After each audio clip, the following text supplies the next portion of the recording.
So Outlast. First thoughts. Definitely scarier than Resident Evil Village. I was very impressed by that. Love the spooks. Did a lot of pooping out of our pants with this game. A lot of that. And I think the fact that there was no fighting kind of helped too. Makes it worse, yeah. Because you have that fear of like, well, I have to run away or I'm going to die. Yeah. And those are my two options. Yeah. So we keep it simple. It's simple, stupid. It's stupid, simple. How does it start, Kaylin? Well, we drive up in our little Jeep real slow. Beep, beep. Yeah, and everything seems real cool. We walk into a guard booth. There's like a cute little kid drawing. Everything's fine. So what do? Go inside. We break in through the side window. The lights flicker. And that's when we know shit's real. We are here at this asylum as a reporter to kind of expose all of the bad things that happen inside, and we have a camcorder that we carry around with us, and it has to be up at all times because otherwise what's the point of playing the game? Obviously. So occasionally we scribble down these little notes that we sometimes read, sometimes don't. They're pretty useless. I don't think they were that informative, but they were definitely interesting. Yeah, so during Outlast, we actually got an achievement for like getting at least like 15 notes or something. Yeah, something like that. Which was like weird because it was like a rare achievement. So rare. Maybe people weren't as diligent playing with their camera like we were. Yeah, we always had it up. I feel like there wasn't a difference between running with it and running without it, we found. So you might as well run with it and get all the footage. Outlast. You run, you hide, you poop your pants. Our favorite place to hide was in the lockers. I also really enjoyed under the beds. Oh, for that one that was scene fun, with the doctor guy. And gonna shimmy through We got some good times in that one. No!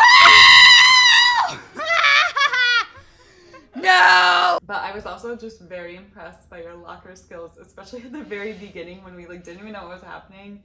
And we hopped right in the lockers, and then 5 seconds later, this monster would show up and be looking for us, but he wouldn't even find us because we hid so well. Yeah, but it didn't always work. It did not. Yeah, there was a couple of times where I was like, yeah, locker, let's hide, sounds reasonable, and then false. Oh, you know where else we hid a couple times? In a bathroom stall.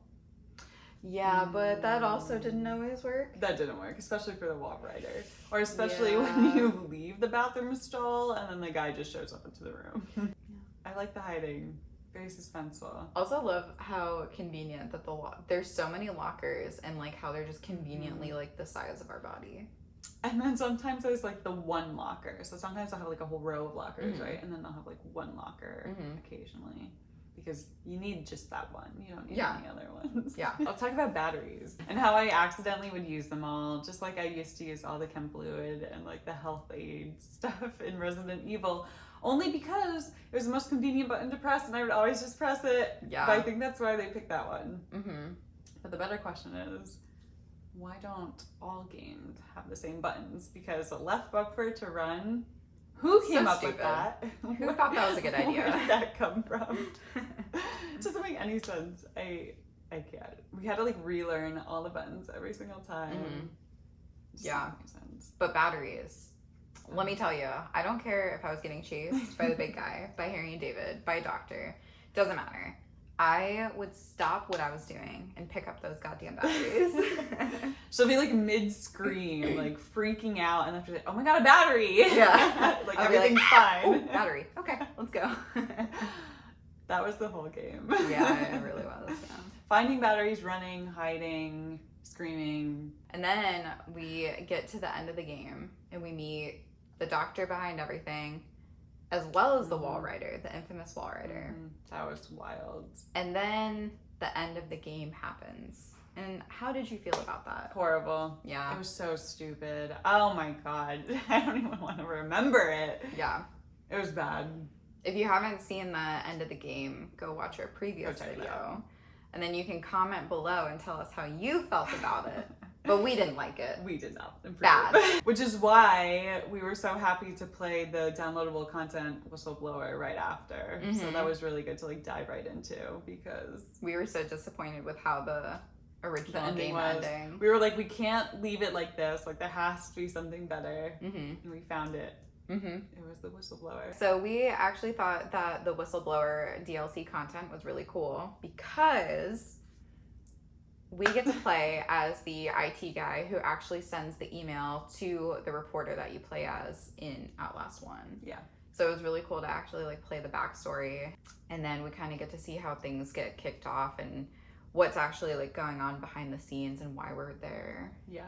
So when we're playing that IT guy, we send the email and then we go and do our IT job, and everybody just like treats us like garbage. They're like, hurry up, do your job, do your job. Yeah. Mm-hmm. What the heck? It was like really aggressive, so you already got a really good vibe out of that. Mm-hmm. And then we go back to our laptop and get like reprimanded for like sending that email. They know immediately. They know, Yeah. and they try to kill us immediately. So Mm-hmm. that was a solid choice on our end, right? Yep. We get punched several times. Mm-hmm. Mm-hmm. We get knocked out, and the next thing we know, we wake up. We're now one of the patients. Essentially, they have us watching the wall rider video, Yes. whatever that means. So now we can see the wall rider, like things are changing.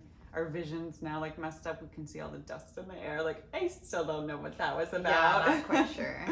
Yeah, but that was fun. After we're exposed to the wall rider, then guess what?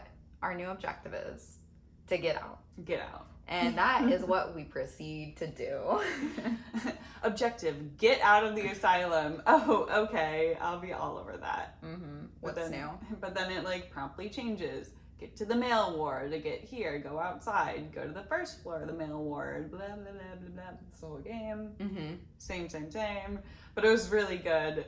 I thought it was really cool because at the end you kind of realize that the two storylines between the whistleblower and just like Outlast 1 kind of like coincide and are like happening simultaneously.